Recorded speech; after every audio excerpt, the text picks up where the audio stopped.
ស្ដីអ្នកនរគ្នាឥឡូវនេះគឺយើងបានមកដល់ប្រាសាទមួយទៀតហើយដែលមានឈ្មោះថា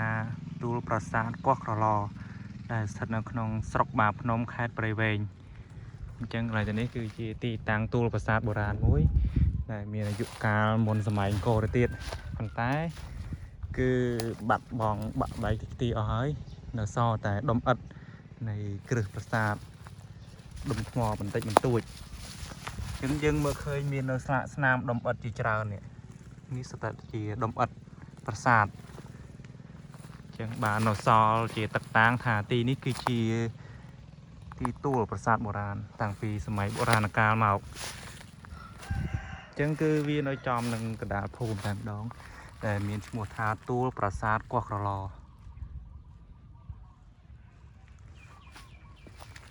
បងប្អូនមើលនេះឃើញសុទ្ធតែជាដុំឥដ្ឋអញ្ចឹងបើសិនជាអ្នកដែលចូលចិត្តខាងប្រាសាទគាត់នឹងអាចដឹងទីតាំងនេះនៅខេត្តព្រៃវែងមានទួលប្រាសាទច្រើនណាតែអ្នកដឹងមិនដឹងអ្នកមិនដឹងគឺគាត់អាចនឹងរំលងតែទួលប្រាសាទនៅនេះអញ្ចឹងអ្នកភូមិនឹងសង្ស័យតែគាត់អត់ដឹងទេថាមានទួលប្រាសាទអញ្ចឹងអ្នកទាំងអស់គ្នាមើលនេះសុទ្ធតែជាដុំឥដ្ឋប្រាសាទហើយនេះជាដុំឥដ្ឋ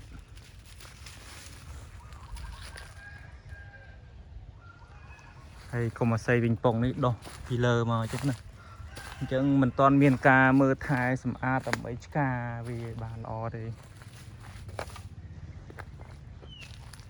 ហើយក៏មិនទាន់ឃើញមានការបោះបង្គោលពីខាងអាជ្ញាធររបស់ក្រសួងខាងទេសចរឬក៏ក្រសួងវប្បធម៌វិចិត្រសិល្បៈរបស់ខេត្តព្រៃវែងបើខាងស្វាយរៀងអីវិញអត់មានទួលប្រាសាទបែបហ្នឹងគឺគេបោះបង្គោលមួយថាជាកន្លែងបុរាណស្ថានសម្រាប់គោរពបូជាហាមមិនអោយជាបរិវត្តទូទៅប៉ះពាល់ទីទួលហ្នឹងអញ្ចឹងណាអញ្ចឹងគេថែរក្សាទុកនេះបងប្អូនមើលថាដុំឥដ្ឋសុទ្ធតែជាដុំឥដ្ឋប្រាសាទអញ្ចឹងសល់តែគ្រឹះនេះបើយើងធ្វើកំណាយទៅកន្លែងនេះសុទ្ធតែគ្រឹះនេះ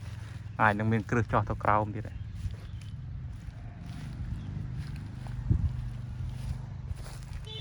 ចឹងសម្រាប់ខ្ញុំទំនេរចេះដើរចូលចិត្តដើរលេងតាមភូមិតាមស្រុកបើទីទួលណាមានប្រាសាទបុរាណជាថតចែករំលែកគ្នាមើលចឹងទៅទីតាំងនេះនៅនឹងចិត្តបាភ្នំណាហ្នឹងភ្នំឈើកាច់ហ្នឹងប៉ុន្តែមកដល់ផ្លូវជាតិហ្នឹងយើងបត់ស្ដាំបងប្អូនមើលទៅជាដុំឥដ្ឋប្រាសាទបុរាណណា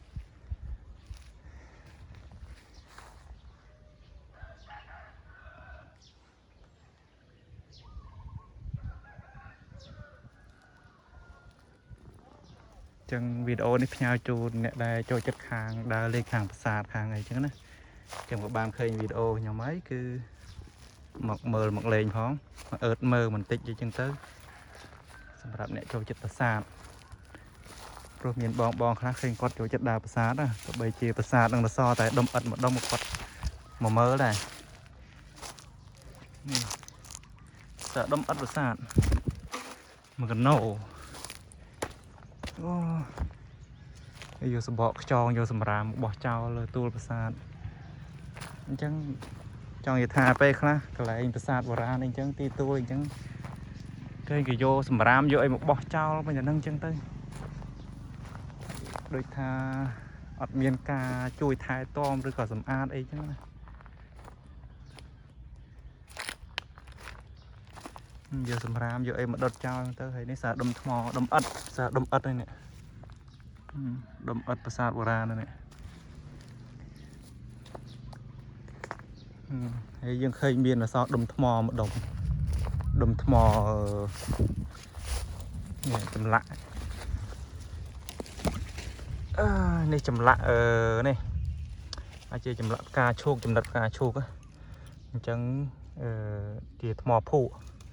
ឃើញមានអសរម្ដុំនេះឃើញមានដុំថ្មអសរម្ដុំដុំថ្មឡើងស្អាតឃើញទេថ្មភក់ម្ដុំស្អាតចេះអញ្ចឹងខ្ញុំមកនេះក៏មានធូបមានអីមកដុតធូបដុតអី សំពះគោរពបូជាដែរអញ្ចឹងឲ្យតែជីកន្លែងរបស់បុព្វបុរសគាត់កសាងមកគឺខ្ញុំតែងតែមកចូលចិត្តមើលនេះដុំថ្មចំណិតការឈូកស្អាតចេះមួយឃើញអត់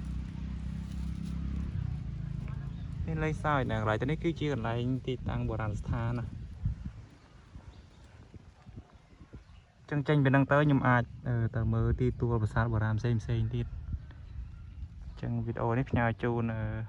អ្នកបងដែលចូលចិត្តខាងប្រាសាទហើយអ្នកដែលចូលចិត្តយល់ដឹងខាងទីតាំងបុរាណស្ថាន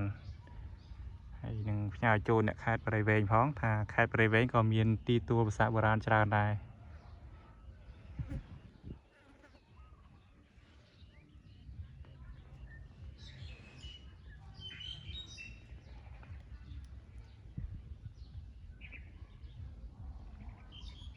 បាទអញ្ចឹងក៏សូមអរគុណទាំងអស់គ្នា